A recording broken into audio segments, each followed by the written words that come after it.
ত্রয়োদশ জাতীয় সংসদের প্রথম অধিবেশন আবার বসছে আগামীকাল বিকেল ৩টায় শুরু হবে অধিবেশন। এদিকে আজ রয়েছে সংসদীয় কমিটির প্রথম বৈঠক। এছাড়া বিকেল ৪টায় সরকার দলীয় কমিটি বৈঠকে অংশ নেবেন প্রধানমন্ত্রী ও সংসদ নেতা তারেক রহমান। আগামীকালও এই বিশেষ কমিটির আরেকটি বৈঠকে এ বিষয়ে চূড়ান্ত সিদ্ধান্ত নেওয়া হবে।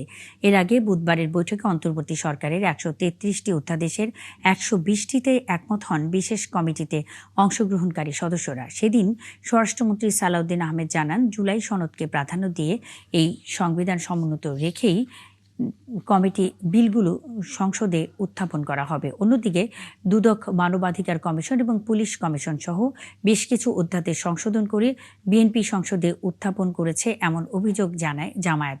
তাদের অভিযোগ, গণভোটের অধ্যাদেশটি রহিতকরণ চায় বিএনপি। এটি সংসদে পাশ না হলে আন্দোলনে যাওয়ার কথা জানায় জামায়াত।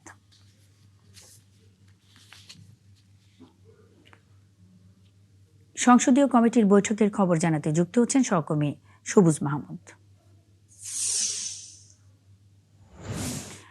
সবুজ, বৈঠক কখন শুরু হবে এবং এই বৈঠক ঘিরে কি নিয়ে আলোচনা হতে পারে, এমন তথ্য কি আছে কিনা আপনার কাছে? এ বিষয়ে বিস্তারিত জানতে চাই।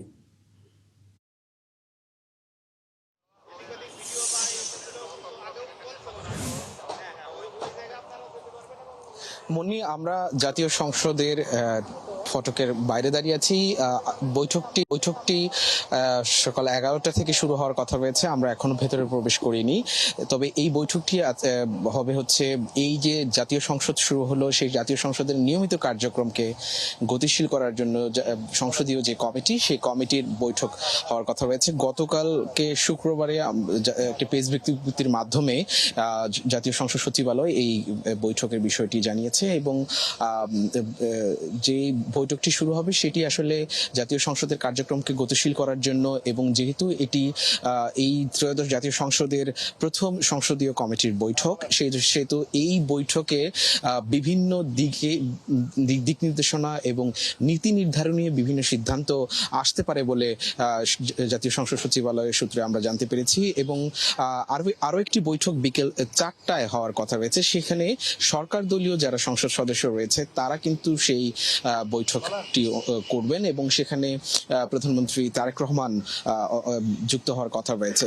এই দুটি বৈঠক খুব গুরুত্বপূর্ণ, কারণ ত্রয়োদশ জাতীয় সংসদ নির্বাচনের পরবর্তী সংসদের যে কার্যক্রম, নিয়মিত কার্যক্রম, সেই নিয়মিত কার্যক্রমের অংশ হিসেবে এই দুইটি বৈঠক আজকে অনুষ্ঠিত হচ্ছে। সুতরাং এই বৈঠককে ঘিরে অনেক আগ্রহ রয়েছে গণমাধ্যম কর্মীরা। আমরাও এখানে অপেক্ষা করছি যে আসলে এই বৈঠকের পরে যারা নীতি নির্ধারণী আছেন, সংসদ সদস্যরা আছেন, তারা আসলে কি ধরনের সিদ্ধান্ত নেয়, পরবর্তী রাষ্ট্র কার্যক্রম, বিভিন্ন ধরনের রাজনৈতিক কার্যক্রম, বিভিন্ন উন্নয়ন কার্যক্রম কি ধরনের সিদ্ধান্ত নেয়, সেই সিদ্ধান্তের প্রতি সকলের আগ্রহ আছে।